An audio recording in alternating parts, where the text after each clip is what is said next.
প্রাথমিক কাজ হচ্ছে মধ্যপ্রাচ্যে আমাদের যে সকল প্রবাসীরা আছে বাংলাদেশি তাদেরকে সেফ সাইডে রাখা, তাদেরকে লজিস্টিক সাপোর্ট দেওয়া।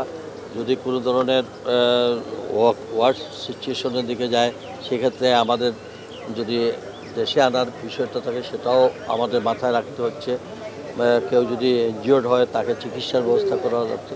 এর জন্য আমরা যৌথভাবে বা পররাষ্ট্র মন্ত্রণালয় অধীনে আমাদের সকল এমবেসি এবং আমাদের প্রবাসী কল্যাণ মন্ত্রণালয় এর সঙ্গে আমরা বিমান সিভিলের বিষয়ে কি নেসারি যদি কোনো ওয়েতে যদি আমাদের কোনো স্ট্যান্ডিং কোনো অন্য এয়ারলাইন্স নিচ্ছে না বা অন্য এয়ারলাইন্সের সঙ্গে যোগাযোগ করে এইগুলার সব বিষয়ে আমরা একটা মনিটরিং সেল করা হয়েছে 3 মন্ত্রণালয়ের মাধ্যমে এবং প্রতিদিন মনিটরিং হচ্ছে। প্রতিটা মুহূর্তে আমাদেরকে যোগাযোগ রক্ষা করা হয়েছে। 3 জনের লাশের ওইখানে প্রসেসিং ওদের রাষ্ট্রীয় কতগুলো প্রসেসগুলো চলছে।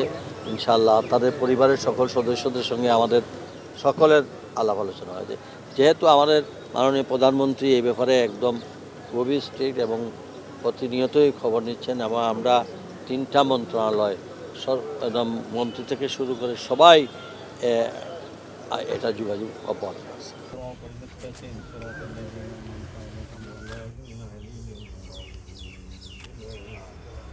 اللهم اجعل قبورهم روضة অর্থ পরিকল্পনা মন্ত্রী জনাব এম সাইফুর রহমান। ওয়াসসালামু আলাল মুরসালিন ওয়ালহামদুলিল্লাহি রাব্বিল আলামিন। আমিন।